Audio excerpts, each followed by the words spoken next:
Hello বন্ধুরা, তো আমি এখন চলে যাচ্ছি আইআইটি খড়গপুর। আমি এখন তেল ভরছি। এটা হচ্ছে বোম্বে রোড, কোলাঘাটের আগে, আই মিন উলুবেরিয়ার কাছাকাছি হবে কোথাও। তো চলুন রাস্তাটা দেখা যাক কীরকমভাবে যাচ্ছি। আর আমি এখন চলে এলাম কোলাঘাট ব্রিজ, যেটা নদীর ওপর দিয়ে বাঁদিকে রেল লাইন আছে, আর এপারটা হাওড়া। নদীর ওপার হলেই আমরা পৌঁছে যাবো মানে মেদিনীপুর আর কি। হাওড়ার পরে মেদিনীপুর পড়ে যাচ্ছে, পূর্ব মেদিনীপুর। এটা হচ্ছে সেই ব্রিজ, দেখতেই পাচ্ছ তোমরা, খুব লম্বা ব্রিজ।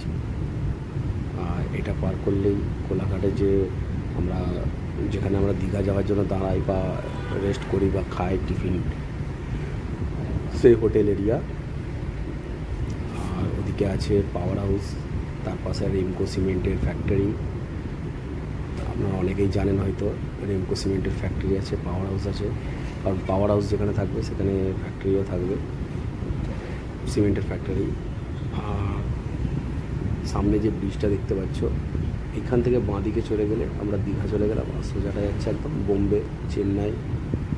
তো এখন আমরা পাঁশকুড়ার কাছে চলে এসেছি প্রায়, আর এখান থেকে বেশি দূর নেই। পাঁশকুড়া পার করে চলে যাব।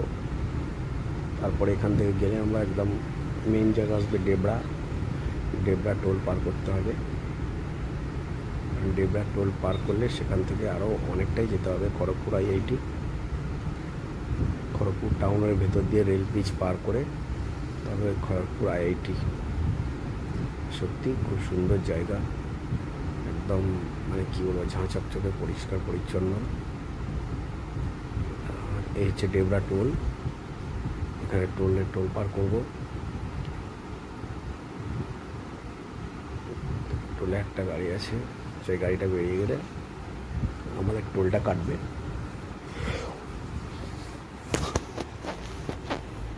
কারণ মেদিনীপুর যেতে গেলে ডেবরা টেল পার করতে হবে, জুলোগড়ের পরে ডেবরা। আর ফাইনালি আমি চলে এলাম বন্ধুরা, দেখতেই পাচ্ছ খড়গপুর আইআইটি। এখানে আমি এয়ারপোর্ট থেকে পিক আপ নিয়ে, এয়ারপোর্ট থেকে আমি এক বাবা মা তার মেয়েকে ছাড়তে এসছে। এই হচ্ছে লেডিস হোস্টেল, এই হোস্টেলের মধ্যে ছাড়তে এসছে।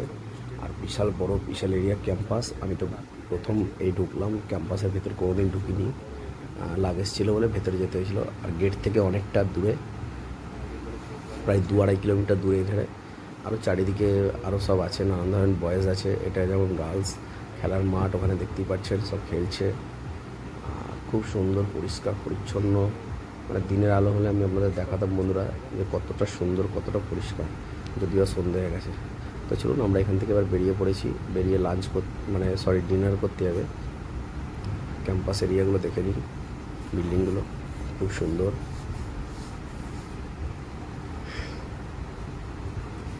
আমরা এক জায়গা থেকে, ওখানে ক্যান্টিন আছে, ক্যান্টিন এই যে সামনে দেখতে পাচ্ছ, এখানে ক্যান্টিন আছে। ডান দিকে আমাদের যেতে হতো, ডান দিকে গেট বাইরে।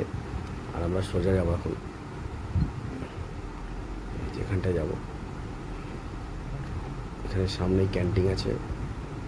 সেই ক্যান্টিনে ওনারা খাওয়া দাওয়া করবে। ওনারা সাউথ ইন্ডিয়ান। আমি তো ওনাদের ভাষা কিছু বুঝতে পারছিলাম না, যদি একটু ইংলিশে বললে তখন বুঝতে পারছি। আর এই চলে এলাম ক্যান্টিন। তবে এখানে বেশিরভাগ যেটা দেখলাম বন্ধুরা, এই ক্যাম্পাসে সাউথের লোক বেশি আছে। আর এই যে ভদ্রলোক যাচ্ছেন, এনারই মেয়েকে এনারা ছাড়তে এসেছিলো। সাউথে কোথা থেকে এসেছে জানি না, আমি জিজ্ঞাসাও করিনি। আর এই হচ্ছে রেস্টুরেন্ট, এসি রেস্টুরেন্ট। এখানে এখন খাবার অর্ডার দিয়েছে ওনারা, আর আমিও দিয়েছি। এই দেখুন, হাত রুটি 3টে আর মিক্স সবজি পনির দিয়ে। তো আমি এখন রাতে রুটি খাই, তার জন্য এখানে রুটিই নিলাম। আর খুব সুন্দর খাওয়া দাওয়ার, খুব ভালো লাগলো খেতে। তারপর আমরা খাওয়া দাওয়া করে বেরিয়ে চলে যাচ্ছি। এই হচ্ছে মেন গেট। এখানে গাড়ি নিয়ে যখন